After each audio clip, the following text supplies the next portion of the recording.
வணக்கம்.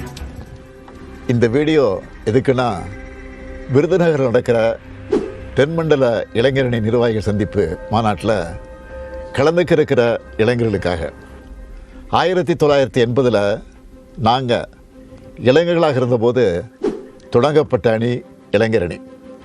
1949 இளைஞர்களால் தொடங்கப்பட்ட திராவிட முன்னேற்றக் கழகம் என்ற இந்த பேரியக்கத்தோட அடுத்த தலைமுறையாக மீண்டும் இளைஞர்கள்கிட்ட நம்ம திராவிட முன்னேற்றக் கழகத்தை கொண்டு சேர்க்க இந்த அணியை தொடங்கணும்.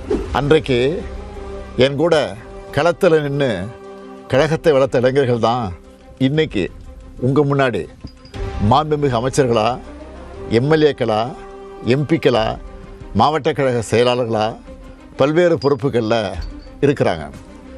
எங்களுக்கு அடுத்தபடியாக இப்போது இந்த இயக்கத்தை இளைஞர்கள்ட்ட கொண்டு சேர்க்கிற பணியை, அந்த கடமையை தம்பி உதயநிதி அவர்கள் சிறப்பாக செஞ்சுக்கிட்டு இருக்காரு. திராவிட முன்னேற்ற கழகத்து மேலே எப்போதும் வன்மத்தோடு இருக்கிற எதிரிகள் என்ன கட்டமைச்சாங்க? இளைஞர்கள் இனி திமுகவுக்கு வருவாங்களான்னு சந்தேகம் எழுப்புகிற மாதிரி தன்னோட ஆசைகளை வெளிப்படுத்திக்கிட்டு இருந்தாங்க. அதையெல்லாம் உடைச்சு தம்பி உதயநிதி அவர்கள் இளைஞரணிக்கு இன்றைக்கு தமிழ்நாடு முழுக்க 5 லட்சம் நிர்வாகிகள் நியமித்து ரெக்கார்ட் பண்ணியிருக்காரு. இது போதாதுன்னு மண்டல அளவில் இளைஞரணி நிர்வாகிகள் சந்திப்பு நடத்துகிறோன்னு சொல்லி மாநாடுகளை நடத்துகிறார். ஏற்கனவே திருவண்ணாமலையில் 1.5 லட்சம் நிர்வாகிகளை கூட்டி வடக்கு மண்டல நிர்வாகிகள் சந்திப்பு மாநாட்டை நடத்திட்டார். ரொம்ப பர்ஃபெக்டாக நடந்த அந்த மாநாட்டை பார்த்து எதிர்க்கட்சியில் இருக்கிற பலருக்கும் தூக்கம் போயிடுச்சு. 5 லட்சம் நிர்வாகிகள் ஒரு கட்சியினுடைய துணை அமைப்பில் நியமித்து வேலை செய்கிறத பார்த்து மற்ற கட்சிகள் எல்லாம் ஃபாலோ பண்ணுற ப்ளூ பிரிண்ட்டை திமுக இளைஞரணி தான் கொடுக்க போகுதுன்னு நினைக்கிறேன். இளைஞரணியின் ஒன்றிய நகர பேரூர் அமைப்பாளர்களாக இருக்கக்கூடிய 12,000க்கு அதிகமான நிர்வாகிகளோட சேர்த்து கிளை, வார்டு, பாகம் அளவிலையும் 5 லட்சம் நிர்வாகிகளை நியமிக்கணும்னு இளைஞரணி செயலாளர் உதயநிதி அவர்கள் மிஷன் மோடில் வேலை செஞ்சுருக்காரு.